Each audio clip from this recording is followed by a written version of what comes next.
Hi everyone, welcome back. I just want to do a quick video about section 15.3. I was going to put this at the end of the last video about section 15.2, but it was getting a little long, so I just decided to make a separate video, and this will be a pretty short video. So section 15.3 is about how to find area by double integration, but we've already done that. We've been talking about that since double integrals were introduced. So just to remind you, if you want to find the area of some region in the xy plane, you just integrate 1 over that region. That gives you the area. The only other concept introduced in this section, something we haven't gone over, is how to find the average value of a function over a region. And to find the average value of a function over a region, you integrate that function over the region and then divide by the area. So this is consistent with how you found the average value of a function over an interval when you integrated in Calc 1 and Calc 2. I'm not sure when it was introduced, but you just found the integral of that function and then divided by the length of the interval you were integrating over. So it's the same idea here. You just integrate, then divide by the area. So let's do an example. Find the average value of x sine y over the region enclosed by y equals 0, y equals x squared, and x equals 1.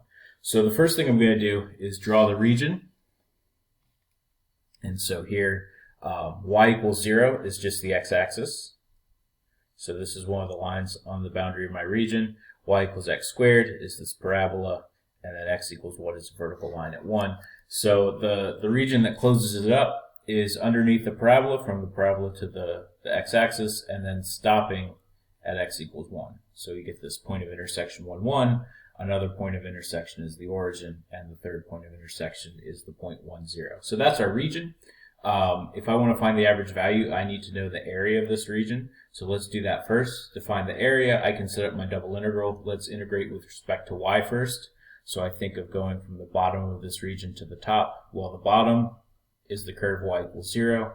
The top is the curve y equals x squared. So I'm integrating from 0 to x squared. And then in x, the leftmost point is 0, the rightmost point is 1. So in x, I'm going from 0 to 1. And if I just integrate 1, then this first integration, I would get a y, and then plug in x squared, and plug in 0, so it would be x squared minus 0. So then I'm just integrating x squared from 0 to 1, and if I do that, I get 1/3. Now some of you might be saying, well, if we're just trying to find the area of this region, that's the area under the curve x squared. This is what we did when we first learned how to integrate. So couldn't I have just started here? And for this example, yes, that's true. The area under the curve is exactly this integral. You could have just started here. But for more complicated regions that maybe might not be the area under a curve to the x-axis, it's just a good habit to start figuring out how to set these intervals up. Get good practice setting these up, because you might not always be able to set them up that way. You might have some region that's way out here somewhere, not close to the x-axis, and so it's just a good idea to get more practice.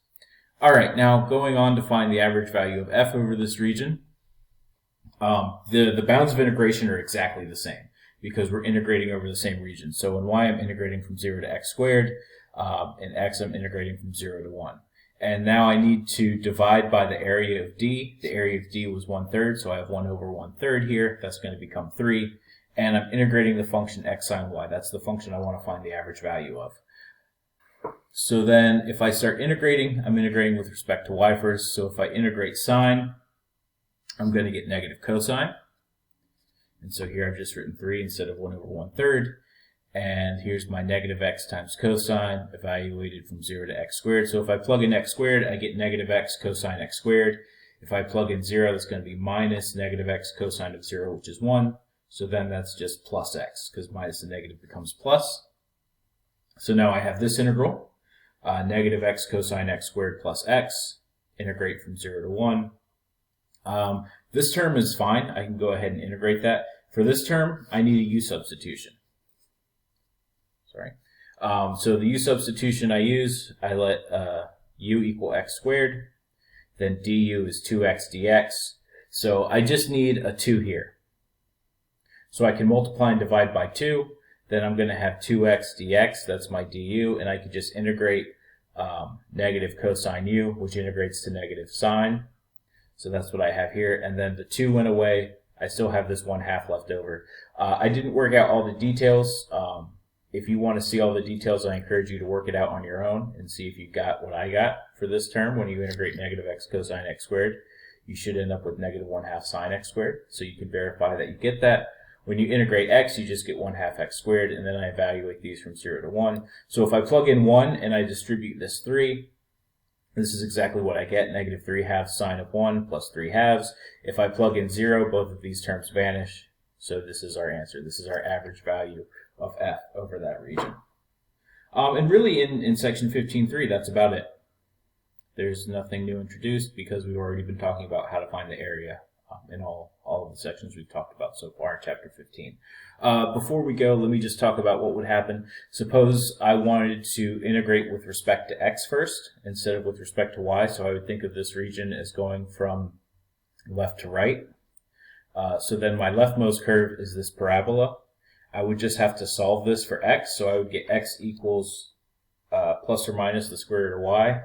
And since we're in the right, or we're in the first quadrant, we're to the right of the y-axis, we would just need the positive square root of y, because this is where x is positive.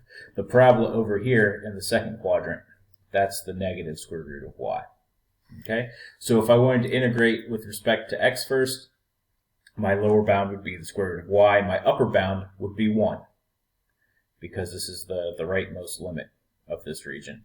And then if I want to, my x bounds are from the square root of y to 1. My y bounds would then be from 0 to 1, because the lowest y value is 0, the largest y value is 1.